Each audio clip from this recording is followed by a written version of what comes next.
I happened to overhear my parents making a definitive decision. They were leaving the entirety of their estate to my brother.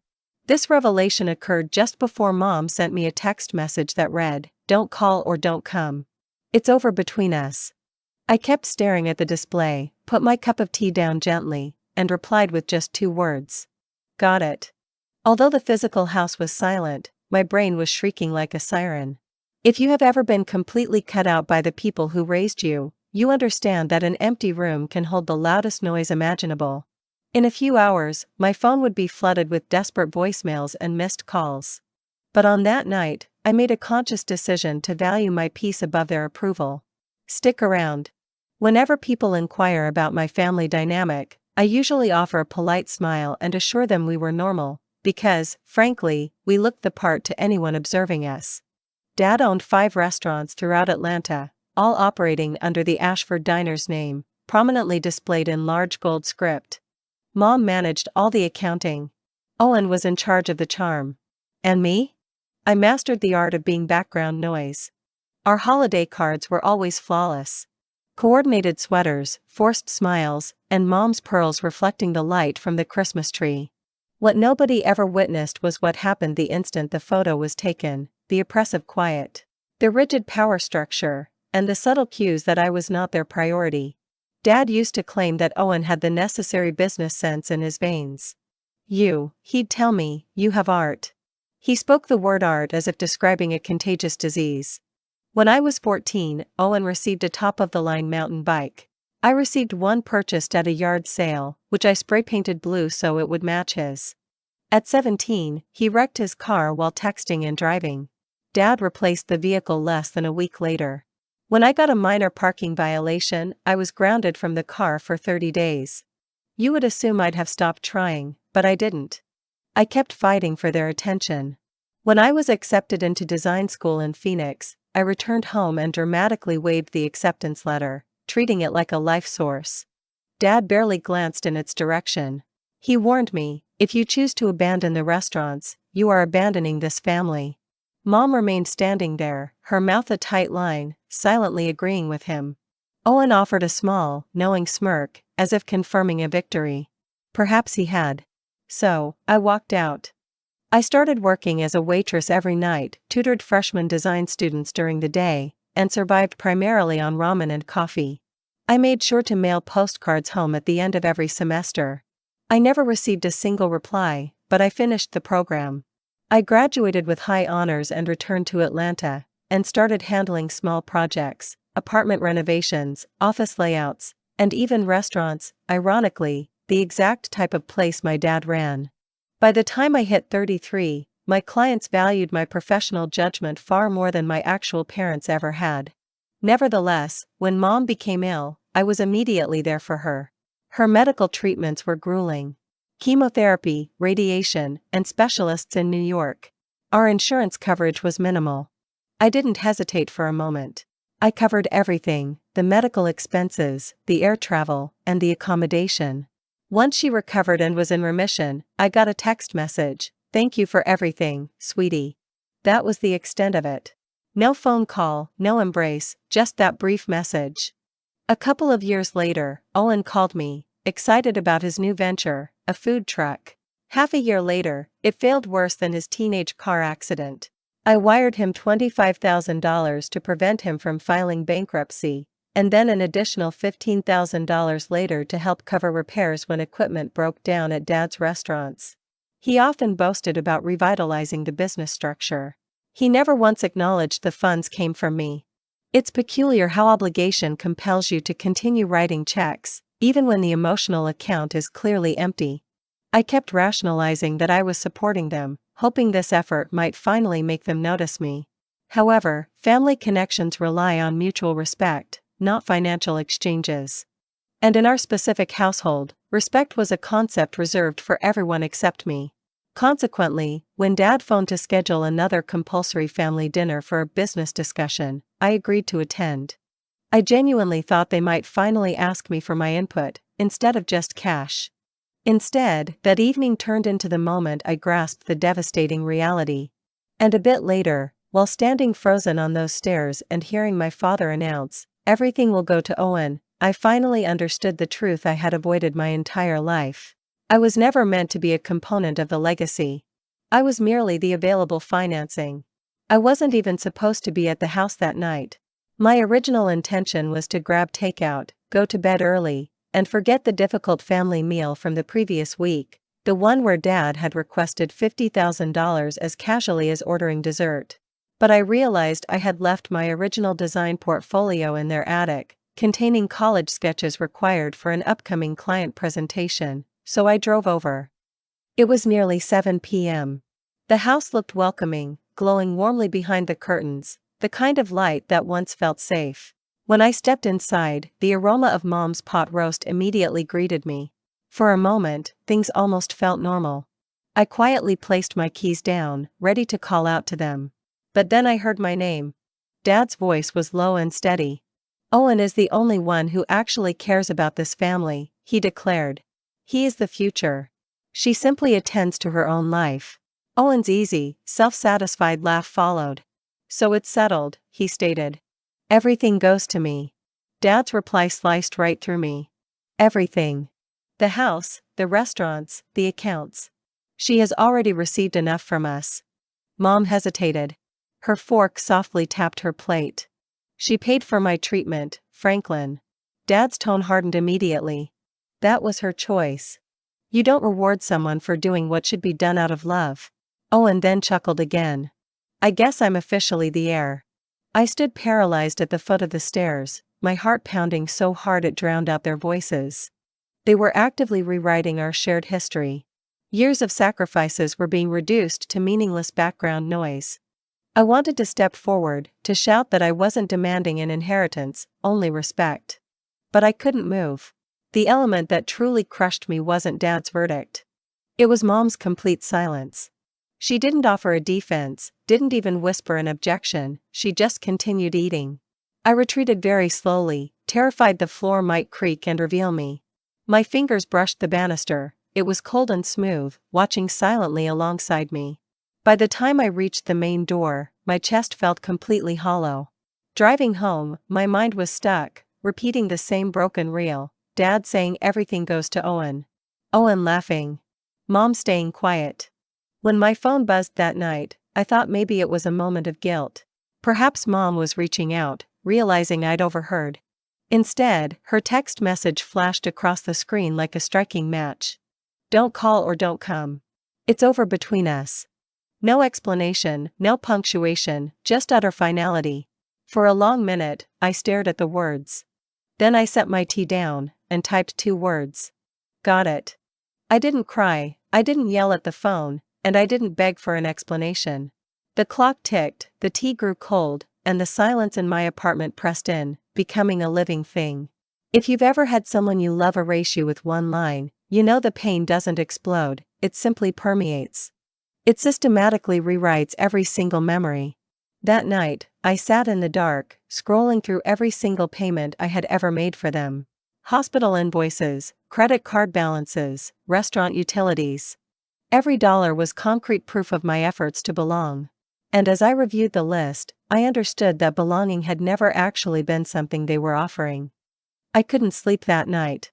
The city was calm outside, a light mist drifting over the streetlights. I sat at my kitchen table, phone face down, just staring. That text kept repeating, "Don't call or don't come. It's over between us." You might expect that message to crush someone, but I didn't shatter. I became completely still, the quiet that occurs right before a storm changes its path. As the first light hit my counter, I opened my laptop. I saw invoices, auto payments, and emails, a long list reminding me that I was financing the very people who had just disowned me. Mom's prescriptions, Owen's business debts, 2 sets of restaurant utility bills, insurance, all scheduled to renew automatically. Every line was an invisible chain holding me to them. I scrolled down one last time, then clicked cancel on the first entry, then the next, and the next. Each click was a quiet rebellion, loud only in my own ears. I opened a new tab and checked my balance. Months of intense work and late nights, all drained for their crises. I whispered to the empty room, "No more." By mid-morning, I had cut off every financial link. No more payments, no safety net, no access. Then I opened the folder on the table. It held the business proposal I took to that family dinner, the one they had laughed at and dismissed. I flipped through the pages: cost analysis, blueprints, new branding, my work, my mind. They called it useless. I decided it was time to prove its worth. That afternoon, I called a project manager at the Ridgeview Group. "Hey," I said, keeping my voice light. "Remember that sustainability idea I mentioned? Do you have a full proposal?" he asked. "Tomorrow," I answered. I hung up and leaned back. For the first time in months, the air in my apartment felt clean. That evening, Owen's name flashed up. Then Dad's, then Mom's. I didn't answer them. Not because I stopped caring about them, but because I finally started caring about myself. By midnight, I had removed the last trace of them from my accounts. Only silence remained. And in that silence, a new calm began. The peace of someone who stopped begging for love from the wrong people. They wanted it to be finished between us. I was ready to show them the real meaning of finished. The next morning, my phone exploded with missed calls and texts. 37 calls before 9 a.m. Mom, Dad, Owen, unknown numbers, voicemails stacked up. Dad's voice cracked through my name before he hung up. Owen's message was brief.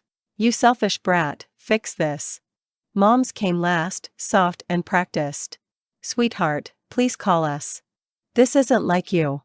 I muted the phone and returned to work.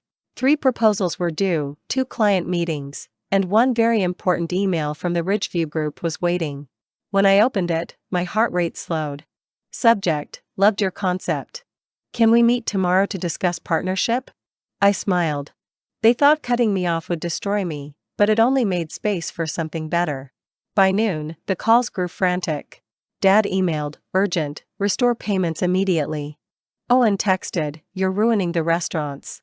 Then another, "You owe us, Skylar." I put the phone face down, poured coffee, and whispered, "I don't owe you anything." I left the office late that evening. In the half-lit garage, as I reached my car, someone stepped out of the shadows. "Owen." "Hey," he said, voice tight, eyes glossy. "You've been avoiding us." "Busy," I replied. He stepped closer. "Turn the payments back on." "No." His face twisted. "You think you can just walk away? You think you're better than us?" I met his eyes. "No, Owen. I think I finally stopped pretending we're family." He clenched his jaw, his hand twitching. Before he could act, footsteps echoed. Leo, a coworker, appeared with 2 others. "Everything okay, Skylar?" Owen glanced at them, then back at me. "This isn't over." "Yes," I said quietly. "It is." He stormed off, muttering threats. But the tremor in his voice showed he knew he'd lost control. 3 days later, Jocelyn showed up at my office. Her eyes were swollen, makeup smudged. "I'm sorry to come here," she said, clutching a folder. "He doesn't know I'm here." I gestured for her to sit. "Owen?" She nodded. "You need to see this." When she slid the folder across the desk, papers spilled out: receipts, bank statements, transaction summaries. Restaurant funds wired to personal accounts, a Rolex, Vegas trips, first-class flights to Miami. Tens of thousands siphoned out over 3 years. I looked up. "You found this?" She nodded again. "I've been helping with bookkeeping." "It's him. He's been stealing from your parents." She started crying. "I'm leaving him. I can't marry a thief." I leaned forward. "Jocelyn, you just gave me exactly what I needed." The next afternoon, my phone buzzed. "Dad, family meeting tomorrow, 2 o'clock. The Foundry Kitchen downtown." A demand, not an invite. Perfect. The Foundry Kitchen smelled of burnt espresso. They were already there, Mom staring out the window, Dad stiff, Owen scrolling. When I approached, all 3 looked up in unison, like hunters spotting prey. Dad spoke first. "Your childish tantrum is destroying the business." I laughed softly. "Childish? You mean cutting off the money you took without asking?" Mom reached for my hand. "Sweetheart, we can fix this. Turn the payments back on." I pulled my hand away. "No." Owen smirked. "She's bitter. Always has been." I opened my bag and pulled out a small stack of papers. "Funny. You should read these before judging. I laid Jocelyn's folder down and slid it toward him. Receipts, bank transfers, documented evidence. Owen's smirk vanished. What is this? Evidence, I said, of how you've been stealing from the restaurants for 3 years. Dad snatched the papers. His face went pale, then red. Where did you get this? From someone tired of cleaning up after him. Mom covered her mouth, whispering, Owen. He shoved his chair back. These are fake. She made them up. I leaned forward, calm. I didn't. Your fiancé gave them to me. His eyes widened. She left you. I cut in. Smart woman. Dad looked lost. Even if this is true, he said, trembling. It's still family business, right? And family helps family remember, I replied. Owen sneered. You think you're better because you make fancy houses for rich people? No, I said, standing. Because I built something real. Something that lasts. I reached into my bag again and placed the second folder on the table, the proposal they had called a waste. I sold this to the Ridgeview Group yesterday, I announced. $500,000. Mom's fork fell. Owen stared, unable to speak. Dad's face drained completely. They loved it, I continued. It's the eco-friendly design they want for all 40 of their restaurants. Looks like my useless degree finally paid off. Owen slammed his hand down. You stole our idea. No, I said calmly. You rejected it. Big difference. Silence stretched. I took a slow sip of coffee. Let's see how your chosen son saves you now. Dad's voice was low, a growl. You'll regret this. Maybe, I said, gathering my things. But I'll regret it on my own terms. As I walked away, Mom's voice followed, weak. Skylar, please. I turned just enough to meet her eyes. You told me not to call, not to come. Remember? Her lips parted, but no sound came out. Outside, the rain was light and cleansing. I stood in it, breathing the air, letting the cafe noise disappear. For the first time, I wasn't shaking. I wasn't scared. I was free. That night, I came home to quiet. No calls, no emails. I poured wine, opened my laptop. $500,000 sat in the account. Not revenge money, just proof that I didn't need their permission. For years, I'd been their bailout. Now they'd have to survive without me. I smiled. Peace tasted like freedom and Cabernet. 6 months passed before I heard anything. Aunt Vivian called, her voice full of pity and gossip. They lost everything, honey, she said. All 5 restaurants gone. Bankruptcy, lawsuits. Owen is facing embezzlement charges. Your father's working at a hardware store. Your mother part-time at Macy's. I looked out my office window at the Atlanta skyline. My team laughed nearby. Aunt Vivian hesitated. They asked about you? I think they finally understand. I almost laughed. That understanding came too late. That night, I scrolled through old messages. Mom's text still sat there. Don't call or don't come. It's over between us. I felt distance, not pain. I typed one last message. Never send it. Just whispered it into the quiet. Got it. The next morning, I opened my studio. The light poured in, clean and bright. The past felt smaller, something I'd outgrown. Sometimes the best revenge isn't loud. It's peace. No yelling, no begging, no proving anymore. Just the quiet satisfaction of walking away and watching the truth do its work. If you've ever chosen distance over damage, you know exactly what that feels like. Share your story in the comments and don't forget to subscribe for the next one.